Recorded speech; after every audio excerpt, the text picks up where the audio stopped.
59-я армия Волховского фронта прорвала главную полосу обороны противника, полностью сняли блокаду Ленинграда.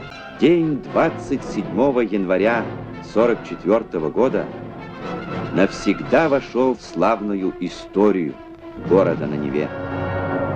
В этот день право салютовать от имени Родины столица предоставила Ленинграду.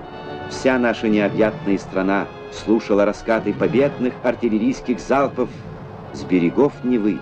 27 января в России отмечают день полного снятия блокады Ленинграда. Началась она 8 сентября 1941 года и закончилась 27 января 1944. Полных 872 дня. Мы гуляли на улице в 1941 году, в августе месяце, и на берегу Невы.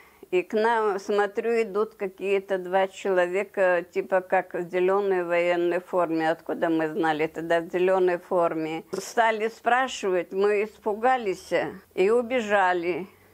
Прибежали домой, и я матери говорю: мама, а какие это, говорю, чужие люди на берегу Невы нам навстречу попались, мы испугались, убежали. Она в окно посмотрела и говорит: это немцы.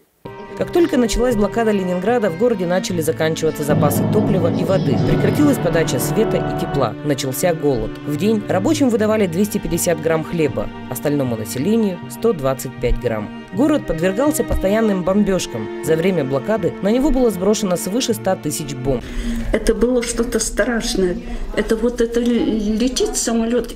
И вот эти какие-то летят маленькие, потом большие, как грохнет все.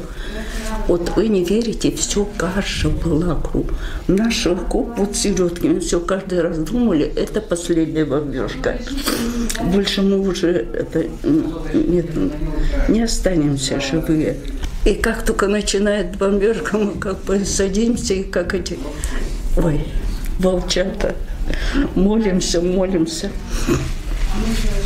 Она говорит: мы поэтому и выжили, наверное. Вот сколько было всего этого. У нас у мамы трое было. Этот младший дорогой умер, 6 месяцев было ему. Мы маму спрашиваем: мама, куда нашего Вовочку понесли? Она говорит: на кладбище. А кладбище, как вот на Пискаревке мы были. Ну, может, и он, может, и отец наш там. И не знаем, где он. Бесследно. Все родные, которые были все погибли. Теперь я уже одна осталась. Вообще детства не знали. Мы как будто сразу стали взрослые. Мы работали, мы все. Маме помогали, питались травой. Мы знали, какую траву надо. И вот и на чай мы ее сушили, и суп варили. Страх это вообще. И я не могу это каждый раз вспоминать, понимаете? Я даже вот фильм не могу смотреть. Особенно, когда этот колодец показывают, у меня слезы, от которого мы пробирались, чтобы набрать воды. Несмотря на голод и бомбежки, в городе продолжали работать более 200 предприятий. С 1941 по 1944 год ленинградские заводы произвели более 10 миллионов снарядов и мин, 12 тысяч минометов. Было изготовлено и отремонтировано 2000 танков. Швыркова Лидия Григорьевна с горечью вспоминает дни блокады. Тогда ей было 11 лет. Мать работала продавцом, а отец – строителем. Родной старший брат Иван погиб, защищая Ленинград. Лидия Григорьевна до сих пор хранит известие о его смерти. Мне было 11 лет. Я все помню. И очень трудно поэтому вспоминать. Сейчас, когда фильмы показывают, я выключаю. Почему? Потому что трудно мне смотреть фильмы. Но в то же время думаю, а молодежи-то надо это знать. Историю-то нашу надо знать.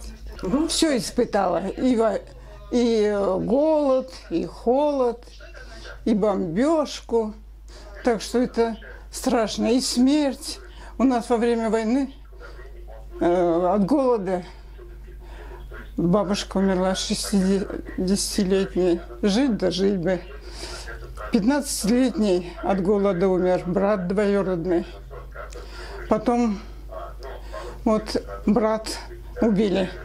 Снятая блокада Ленинграда была 27 января в ходе Ленинградско-Новгородской операции. За 872 дня блокады в Ленинграде оставалось не более 800 тысяч жителей из 3 миллионов, проживающих в городе и пригороде до сентября 1941 года.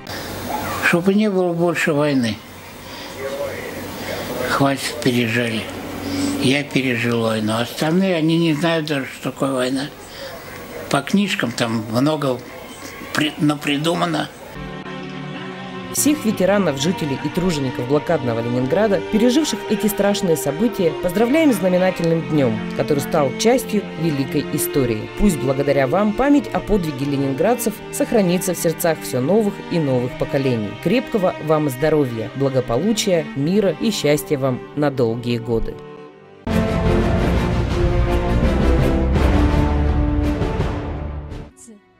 В историческом парке «Россия. Моя история» прошел День памяти, посвященный снятию блокады города Ленинграда. Ребята из детского подросткового центра и сотрудники музейного комплекса «Моя история» показали и рассказали в постановке о событиях блокады Ленинграда.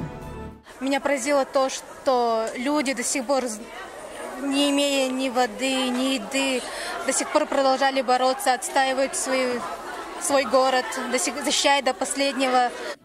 Проведены тематические экскурсии, лекции по истории города-героя и его жителей. Я считаю, что проведение таких мероприятий – это очень важно для молодого поколения, чтобы они понимали и ценили важность события блокады Ленинграда, освобождения города-героя. Состоялось открытие мультимедийной выставки «Блокада. Голоса», где были показаны фото и видеоматериалы этого трагического эпизода Великой Отечественной войны. Сейчас, современное время, оно, свои технологические вызовы, так скажем, привносит в нашу жизнь, что информация по-другому воспринимается современным поколением. И мы пытаемся достучаться до молодого поколения созданием таких мультимедийных, в том числе и выставок. Эта выставка, на которой мы сейчас находимся, выставка «Блокада. Голоса», на основе реальных информации, которые передаются из уст жителей блокадного Ленинграда, которые здесь присутствуют на этих планшетных компьютерах, в сопровождении таких хроникальных фильмов или фотографий того времени, оно дает такое представление, погружение в те дни, тяжелейшие дни блокады, которые длились у нас 872 дня, и что пережили жители, оно дает возможность ощутить и понять. Потому что это достаточно сложно, как говорится, на бегу, сориентироваться и ощутить все, информацию. Ее надо прожить, ее надо понять, ее надо прочувствовать. То есть нужно найти какой-то момент, остановиться, задуматься, вчитаться, всмотреться. И тогда ты, наверное, начинаешь уже как-то более-менее воспринимать. Особенно если речь идет о наших детях, о молодом поколении. Проведена традиционная встреча с ветеранами. Они поделились своими впечатлениями и поблагодарили за проведенное мероприятие. Знаем, но сегодня вообще до глубины души все это тронуло. Выступление детей.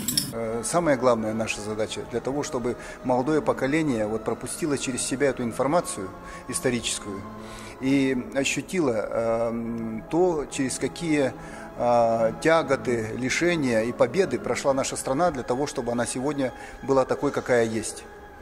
Только понимая эту историческую составляющую, наверное, человек может ощутить себя частью этой истории. И ощутив уже себя частью истории, может вносить достойный вклад в дальнейшее развитие своей страны. Исторический парк «Россия. Моя история» открыт для всех желающих. Приглашаем вас в наши постоянные экспозиции Рюриковичи Романовы, первая и вторая половина 20 века.